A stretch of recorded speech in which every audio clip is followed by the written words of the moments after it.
Thanks, man. Okay. Everybody rolling? Yeah. Yes, sir. Yeah. All right. What we had is this occurred about 7 o'clock this morning. We had an officer with the HB Traffic Enforcement Division was northbound on 59 when he observed a motorcyclist traveling at an extremely high rate of speed. It wasn't safe to initiate a traffic stop at that time. So the officer, when he exited right here at Northpark in 59, and there was a little bit of traffic, he saw that same motorcyclist. At that point in time, he attempted to initiate a traffic stop. The motorcyclist then fled northbound on Northpark, coming up to this intersection here at Northpark and Martin. The motorcyclist ran a red light and struck the driver of a Mustang, which was traveling eastbound on Martin with the green light. That accident actually killed the motorcyclist. The Mustang then spun into a truck that you also see here. The two occupants of the Mustang and the driver, female driver of the pickup truck, are all okay. The suspect was pronounced dead at the scene, and running the license plate of that Mustang, it turns out that, running the license plate of the motorcycle, it turns out it was actually reported stolen on January 17th. How much do you know about the suspect guy running the officer? Not much at this time. We're going to have to get his identity verified by the Harris County Medical Examiner's Office or Harris County Institute of Forensic Sciences, as it's technically known.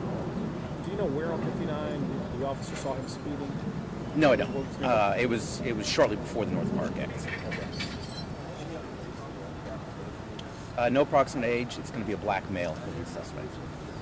Do you know about how fast? I mean, you said excessive speed. Fast enough that the officer did not feel it was safe to stop him on the freeway. And then the pursuit itself, as you can tell from where we're at and where it started right there at Northpark and 494, it was a short distance, so a matter of a couple miles. The pursuit itself lasted probably about a minute. So if the officer was that concerned about how fast he was going, keep in that car and that truck, that's pretty lucky. The civilians who were involved in this are extremely fortunate not to be injured. And again, it's the suspect's actions. It was his choice to put his fellow citizens in danger, the officer in danger, and ultimately himself.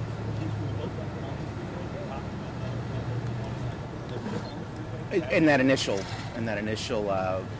when the officer initially observed them, they were both on the freeway. The motorcyclist, again, was traveling at a high rate of speed.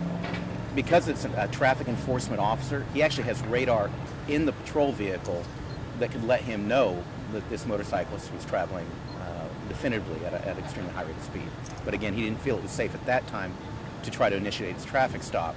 It was only when they got down here onto the surface streets and there was some traffic around him that could then mitigate his speed and help the officer kind of contain that situation that he did attempt to initiate a traffic stop, and that's when the suspect chose to flee. So the suspect came off Northpark and then took 494. Correct. The officer tried to initiate a traffic stop at 494 and Northpark, and the motorcyclist, the suspect at that time, then fled at a high rate of speed up 494 here to the intersection of Martin and 494, where he then ran a red light, struck a Mustang, and which then spun into a pickup truck. Again, the civilians all involved, there were 3, are all okay, and the suspect was pronounced dead at the scene. Well, this investigation will be conducted by the Vehicular Crimes Division. They investigate all fatal traffic accidents. So they would be looking at the circumstances involved, making a determination on the speeds involved. All that would be part of their investigation. Because I know that's a question that your desk will ask is, how fast was the pursuit, how fast was the motorcyclist going? That'll be part of that investigation. I think Larry already asked, but where on 59 was it? Shortly before the Northpark exit. When he first saw it? Yes. I don't know exactly where, I just know it was on 59. And it was a very short time afterwards he exited Northpark and saw that suspect a second time and felt the conditions were a little safer at that point in time to initiate a traffic stop. All righty. Thanks. Sure.